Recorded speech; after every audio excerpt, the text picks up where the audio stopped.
Bob Woodson is both brave and sensible.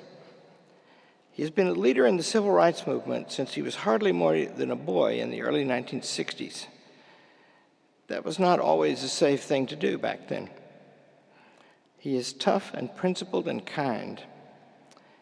He has a master's degree in social work from the University of Pennsylvania, an Ivy League institution. In the 60s, he joined the civil rights movement.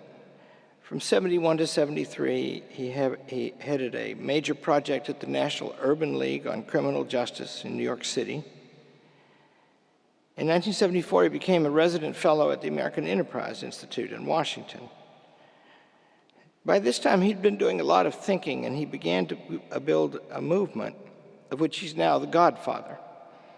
He's the inventor of the most promising thing in race relations in America today, but more than race relations, in assistance to people who've got tough lives and haven't had a chance. He calls it the neighborhood empowerment movement, and he brought this work a common sense observation that's too much forgotten. Troubled areas can be improved by the same principles that work everywhere, and they can really only be improved by the people who live in them. So he began to look for people who are like that. We've just been reminiscing. It's a miracle we're actually getting around to this lecture, because he and I could sit and talk all day. But we were remembering a particular one of them that I knew very well. There was a man named Leon Watkins, and he lived in Watts, which is the place where the riots started in '68 and later in LA. And he made the newspapers, and I read the article because he put up wanted posters all over Watts with a picture of the head of the Crips, a gang, the Bloods were the other big gang back then, and his name on it, wanted. He put his address on there. And so the day came when the head of the Crips drove up to his place with an entourage carrying weapons. And he said, "What do you want with me?" And Leon says, "It's not I who wants you, it's Jesus." I heard that story. I just loved that story. And so I went down and met him, got to know him, but I went down and met him through Bob Woodson. And he has helped to build, Bob's just telling me, Bob Woodson's enterprise that reaches all over the country now. And it focuses on people who are heroes and who are trying to build a decent life on the old principles of what decency is. And those principles are not black and they're not white. They are what they are. They're human. And I want you to know, I've always found him an inspiring man. There's a fire that burns in Bob. It warms everything he comes in contact with for all the time I've known him. But it doesn't burn him up, because the fire is sparked by love, and he maintains that all the time. Robert Woodson.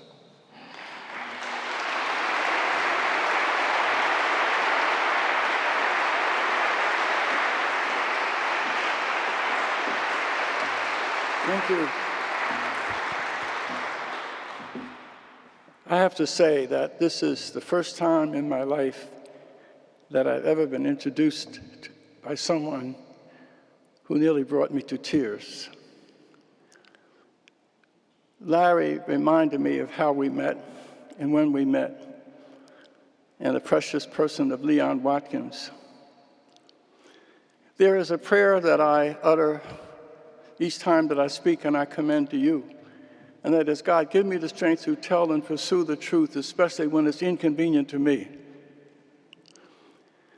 That if you want to go someplace that you haven't been, you have to be willing to do something you haven't done. Or to put it another way, if you keep doing what you do, you keep getting what you got. To quote one of my grassroots leaders. George Bernard Shaw asked a rhetorical question: must a Christ die in every age to save those that lack imagination?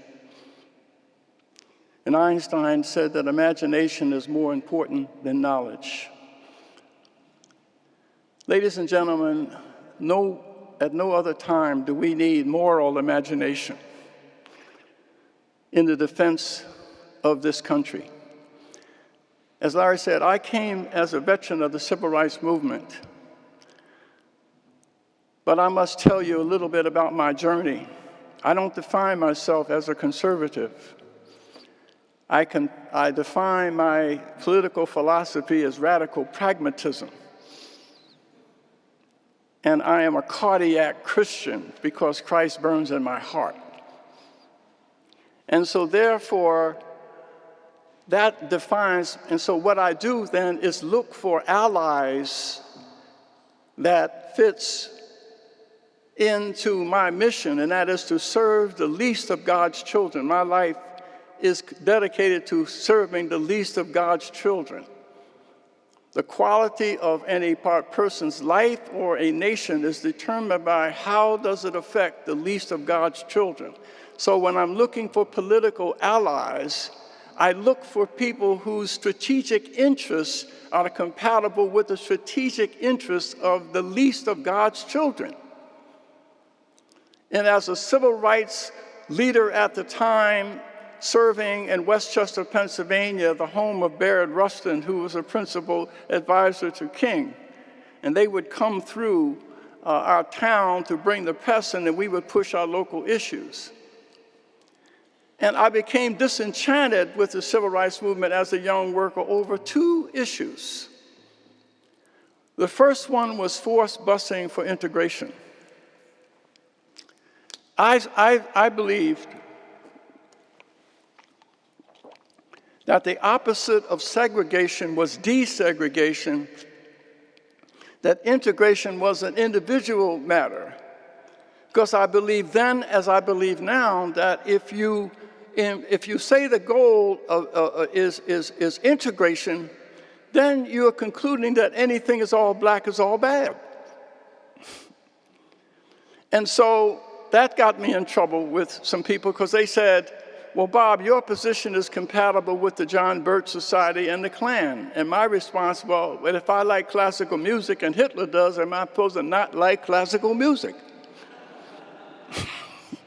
You should take your position based on what's right and compatible with what you believe, not who agrees or disagrees with your position. The second reason that I left the civil rights movement is when we were leading demonstrations outside of Wyatt Laboratory, a pharmaceutical company, and after 2 months, when they desegregated and they hired 9 black PhD chemists, we asked these brothers and sisters to join our movement. They said we got these jobs because we were qualified, not because of the sacrifices of you all out there picketing. And then I realized that we have more of a class problem than we do a race problem. And so I realized that many of the people who sacrificed most in the struggle for civil rights did not benefit from the change. Because as Dr. King said, what good does it do to have the right to live in a neighborhood of your choosing or eat in a restaurant if you don't have the means to exercise or take advantage of that right? So it is not just opening the doors. We must invest in people's capacity to take advantage of what opportunity is created. And I believe then that there was a big split in the civil rights movement at that time because of the poverty programs that came along at the time, instead of being a continued restoration force the way the civil rights laws are built, the poverty program proves to be a virus that was more injurious to the welfare of the black community in this nation than anything that happened between the end of slavery up until that point. And that's a dramatic point. And I want to unpack that for a while because I think it is important, because this nation is in crisis right now, where everything is being divided. And as I said, my political philosophy is radical pragmatism that I am in favor. And so I ask myself, well, what are the policies that favor the thing? Now, the left, the radical left, has convinced people that the problems facing Black America today, 70% out of wedlock birth, the high crime rate, unemployment, all the other deficiencies, are as a result of the legacy of slavery and discrimination that followed. And so therefore, it culminated in the 1619 essays in 2019 by the New York Times, headed by Nicole Hannah-Jones, that codified all of that and said America's real birth date is 1619, 1976. And therefore, America is incurably racist, that racism is in its DNA, and that white people should be shamed, blamed, and punished, and black people should be patronized and paid. And therefore, because the founders, some of the founders were slave owners, and therefore America's capitalism is built on a slave-tocracy. And so this is what is pervasive today. And so what we decided at the Woodson Center, because the radical left is using the legacy of slavery, I would say the perversion of that history, as the principal bludgeon to destroy the country. Since they were using that messenger, we felt that the messenger should also look like that. So we brought together 26 scholars and activists and to defend 1776 as the real birth date of the country. And so what we were offering, not as a counter debate, we wanted to offer a counter narrative that was both inspirational and aspirational, and therefore to teach the real truth of this country, that yes, America is not, none of us should be defined by our birth defects of slavery. How many of you want to be defined as the worst things you've ever done as a child? None of you do. Because America is about second chances. America is a country built on the foundation of redemption. And so what we offered, therefore, was in this counter-narrative, we went back to unpack that history. And so in our essays, we demonstrate that Black America should not be defined by slavery alone, but we should be defined by the resilience and self-determination that was in evidence in response to those oppressive conditions. That most people don't know, Black or white, the history of our response to oppression. One of our essayists went back and looked at the records of 6 plantations to see what was the state of the Black family in slavery. He found that 75% of every one of those slave families had a man and a woman raising children. There was a rush to marry legally right afterwards. Where there was a 75% illiteracy rate among the slaves. That rate went down to 25% in less than 40 years when the Freedmen's Bureau sent workers, agents south to teach Blacks. They said that the Sabbath schools or the church schools were doing more than anything the government can do. Never in the history of the world did a people reduce its literacy rate from 75% to 25% in 40 years because of the self-help efforts undertaken by these freed slaves. It's because they had these institutions that stand between the government and the people that we call mediating structures. When Blacks were denied access to hotels, what we did was build our own. We didn't have insurance companies, so our churches had burial society. We tapped those funds to build hotels. We had the Wallahaji Hotel in Atlanta, the Carver and Calvert Hotel in Miami, the St. Teresa in Chicago. We built that. When we were denied access to colleges and universities, we built 100 by the year 2025. Education gap. Booker T. Washington partnered with Sears, and as a consequence, Julius Rosenwald was the CEO of Sears.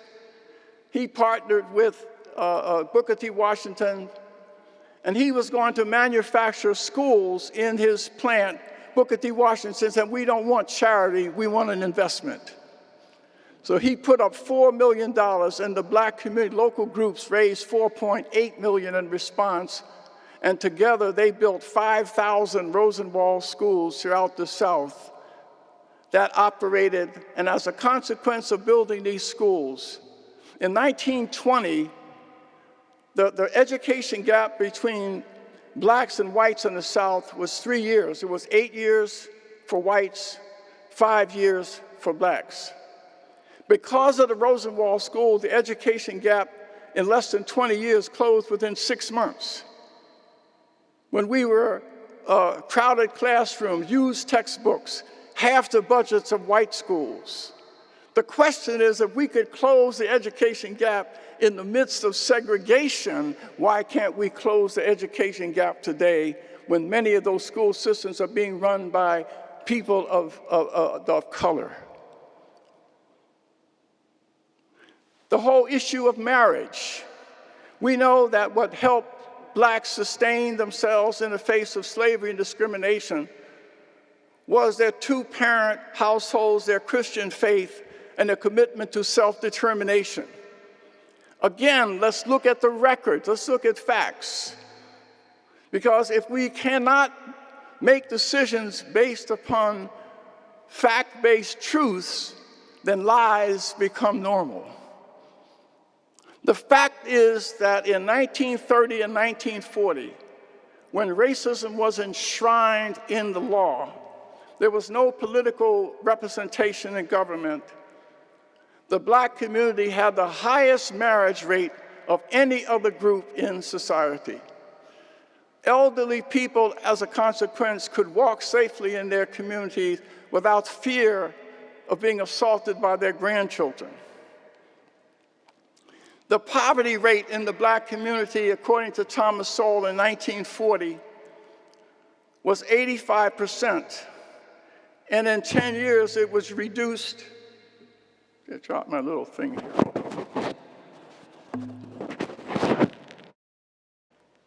In 10 years, it was reduced by 20%. And then by 1960, it was reduced another 15%. Up until 1965, two-parent households and the incarceration rate from the turn of the century was just 20 to 25%. And so in 1868, when 1,000 blacks were fired off the docks of Baltimore, Maryland, they didn't march on Washington demanding jobs, peace, and freedom. They went to the burial societies, and blacks owned their own railroad, the Chesapeake, Maine Dry Dock and Railroad Company, that hired 1,000 people, including white workers, and successfully ran a railroad from Baltimore to Maine. In the city of Chicago that you hear, in the Brownsville section, you talk about redlining that took place. In 1929, blacks owned 731 businesses and $100 million in real estate assets in what we call the Black Wall Street. This was true in most urban centers. Remember, just a few decades away from slavery, there were 20 blacks who were born slaves who died millionaires. Their attitude, what sustained blacks, was not becoming bitter about their circumstance, but working. There is an example, for instance, about what I call radical grace that's at the heart of the black community. There was a man named Robert Smalls who was born in Sumter, North Carolina. He was born a slave. He was working on a supply ship.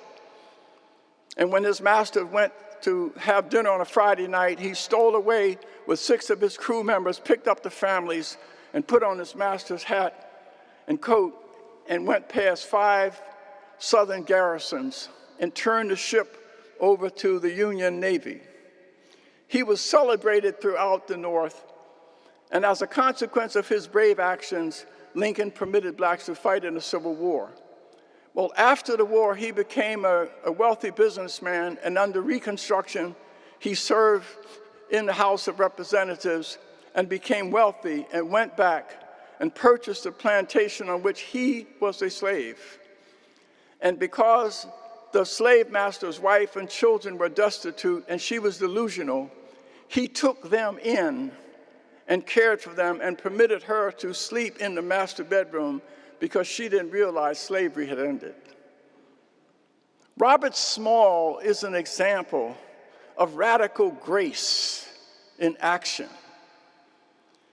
And so this is a history that is being kept from this country.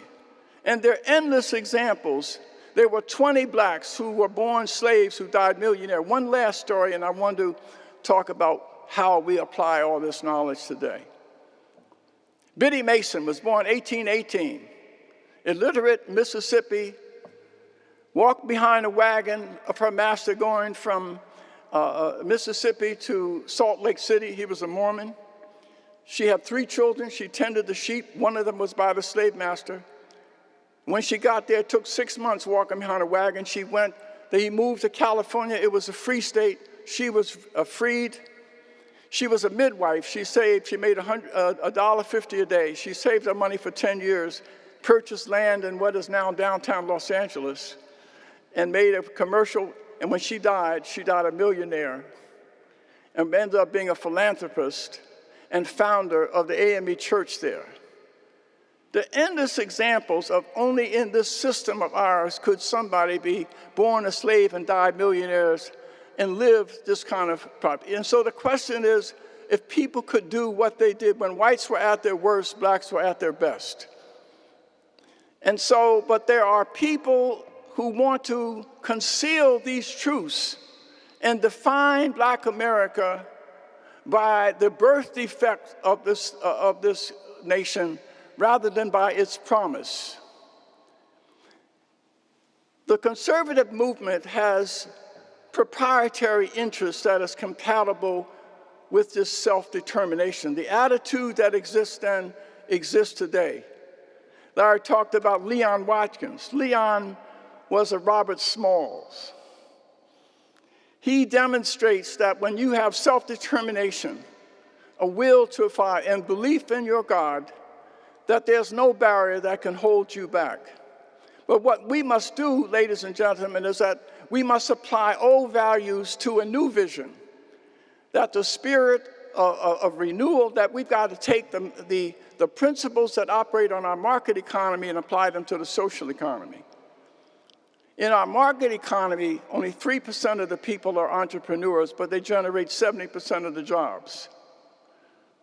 Entrepreneurs tend to be C students, not A students. C students come back to universities like this. A students come back to universities like this, and they teach. C students come back and endow.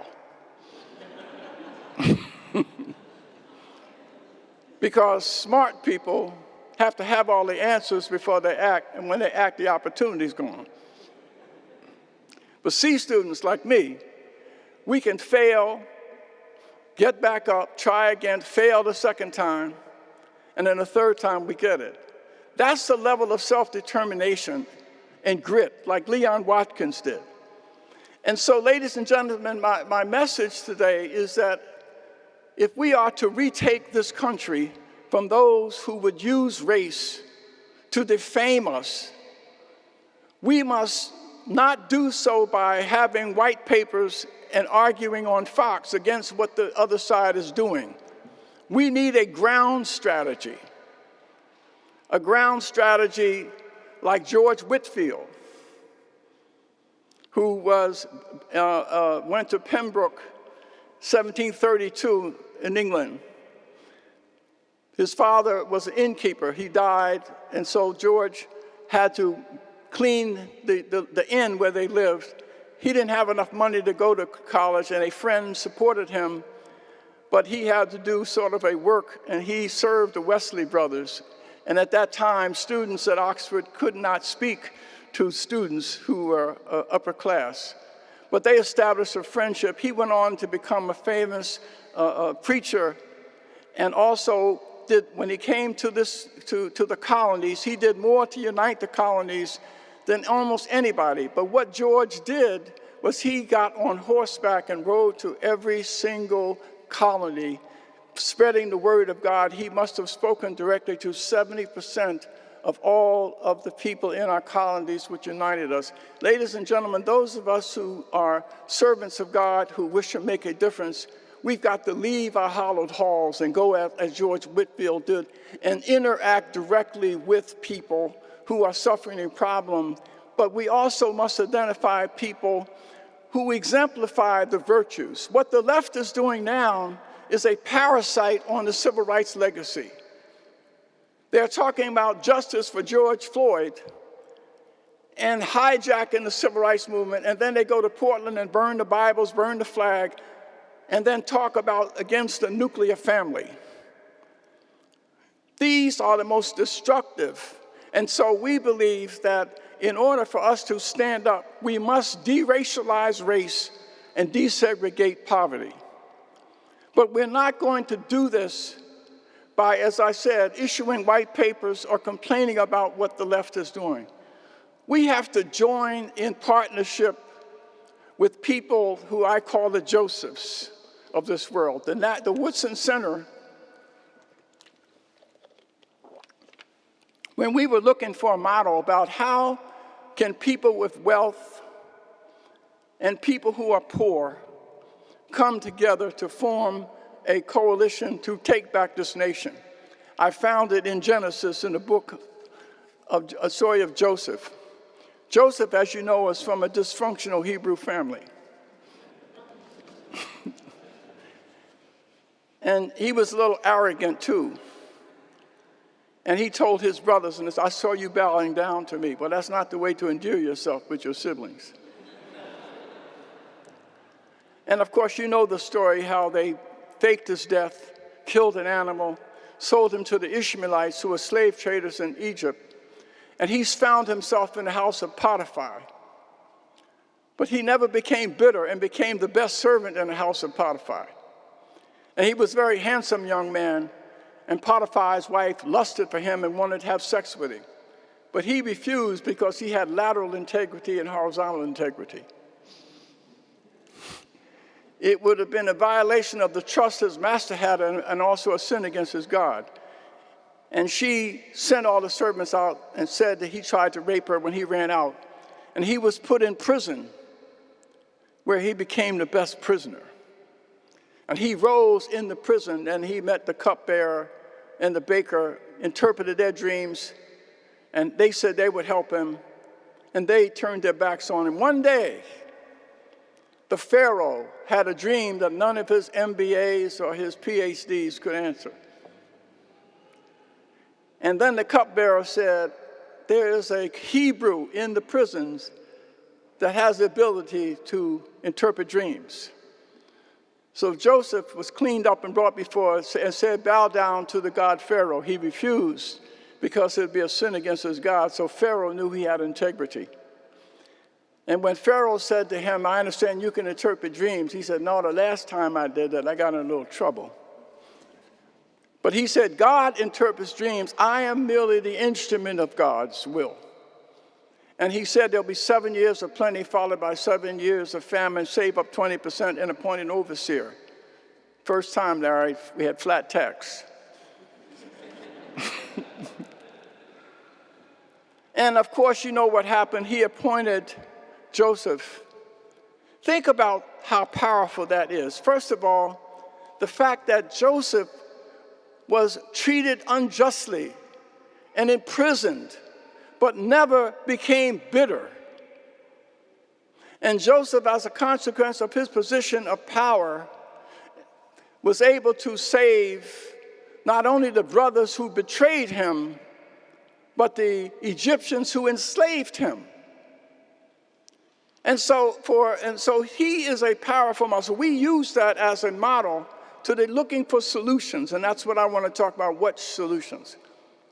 We go into the inner cities and we look for the two types of Josephs.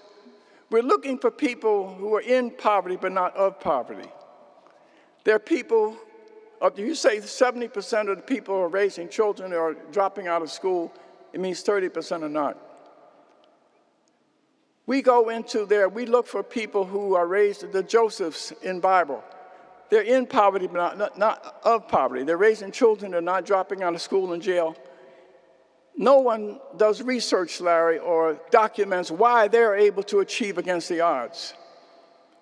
But we do. They're the Leon Watkins of this world. And then there's the other type of Joseph that were prostitutes, that were gangbangers, but through God's grace they had become redeemed, and therefore they're powerful witnesses to others in that environment that redemption is available to you if you just follow this course. With Leon Watkins is an example. 4 children living in this gang neighborhood that has put his family in the bathroom when the gangs. He reached out to 26 members of the East Side Crips. And when they pulled up, he walked up to him. He said, "What do you want?" He said, "I'm going to talk to you about your life." After sitting on a trash can for 3 hours, he had Quake, who's still around, in Bible study. 4 days later, he had all 26 members of the gang in Bible study. They went from being predators to protectors of that community. And one day, Leon got a call at 2 in the morning. They said, "Hey, we found 2 people burglarizing our pharmacy. What should we do with them?" So Leon said, "What do you think you should do?" And he said, "We should do them." He says, "No, you're peacekeepers now. Call the police." So there's a picture on the front page of the LA Times of these gang members with Leon turning over these burglars. And so they became a force for good. There's an examples of what Josephs can do around this country. We did the same thing in Washington, D.C. 22 years ago. There was an area called Benning Terrace. There were 53 murders in a 5 square block area in 2 years. I recruited the Leon Watkins or the Josephs that had the trust and confidence of the people, and a 12-year-old boy was killed. And so I sent them into that neighborhood to bring the warring factions to my office downtown. They came in separate buses. They had bulletproof vests on. We gave them a meal because kids will fight when they're drinking together, but not when they're eating together. And they said, "No one ever asked us to be peaceful." Well, through a series of meetings, they shook hands, and they went back into that community that they used to terrorize, now as ambassadors of peace, because once their character changes, their characteristic has an advantage. And so I say 80% of my closest friends have letters in front of their names, not behind them.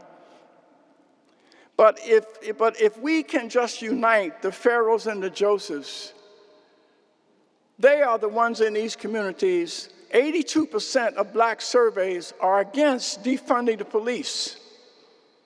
60% of black surveys do not believe racial discrimination is the principal barrier to their but they are not given a voice. They are the Josephs out there, and there are people falsely claiming to represent them, and as a consequence, their actions are being perverted. So what we're doing, we started something called 1776.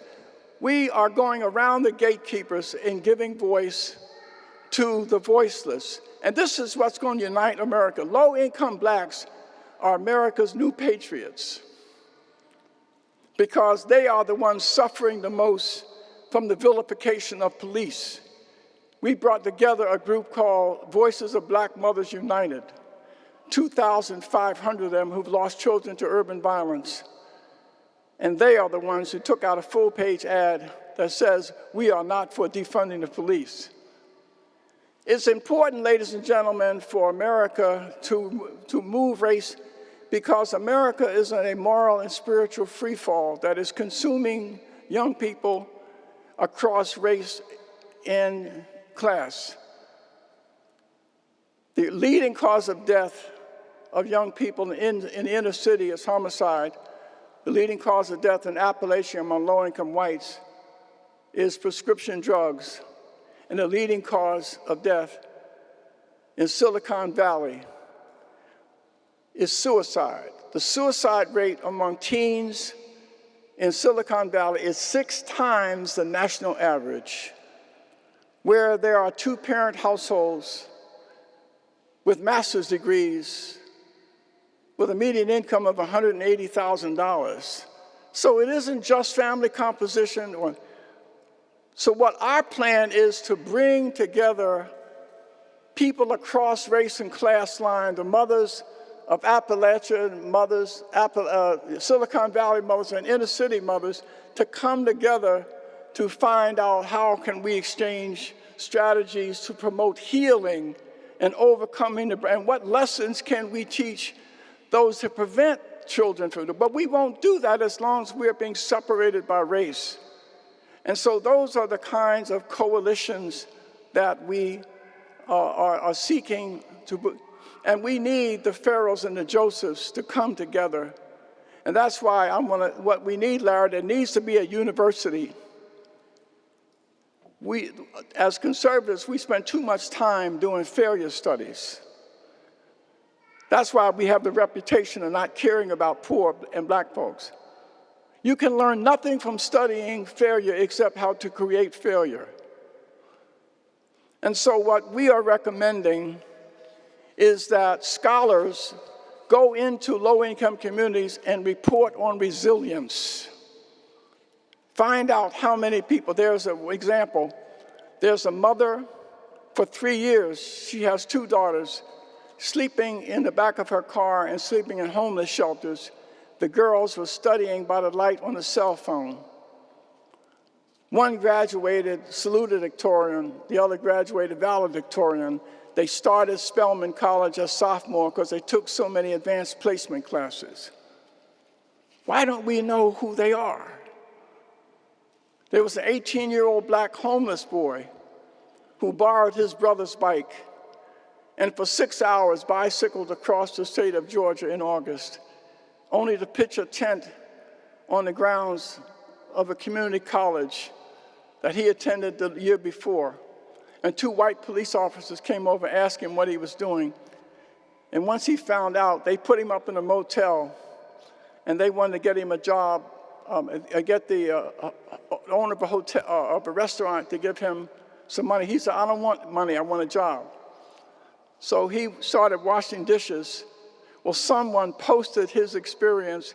They raised $80,000 in 3 days. He had a press conference to thank everybody. The president of the college allowed him to move on campus, and now he's using that money to support himself. There are endless examples of grace in action in our society where people are coming together to help one another. That deep in the DNA of this country is that desire to reward the virtues of our founders. When a homeless man in Boston found $40,000 in a knapsack, and he turned it in, and this was posted, $96,000 in 3 days. There are endless examples, ladies and gentlemen, but we don't have anybody on our side focusing on the promotion of health. Again, let me conclude by saying the answers exist, but we have got to join with the Josephs of this world. But what's preventing us from doing so is classism, elitism. There are a lot of people, both left and right of center, who believe that untutored means unwise, and therefore they have little to contribute. In our market economy, we don't care whether Bill Gates ever went to college. We just care about what he produces. In our social economy, if you got the right credentials, you can waste $1 million if it's well-intended by well-credentialed people. And so we need to apply some of the principles in the market economy. As I said, The market economy, we reward outcomes. In our social economy, we reward credentials. There was a man who's one of my favorites. He died not too long ago. A.D. Gaston, he was Alabama's first black millionaire. He had a 6th grade education. And A.D. Gaston said, it's better to say I is rich than I am poor.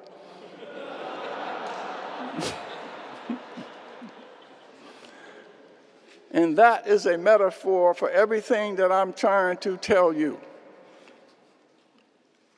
That don't get turned off if someone speaks to you and they dangle the participle or break a verb.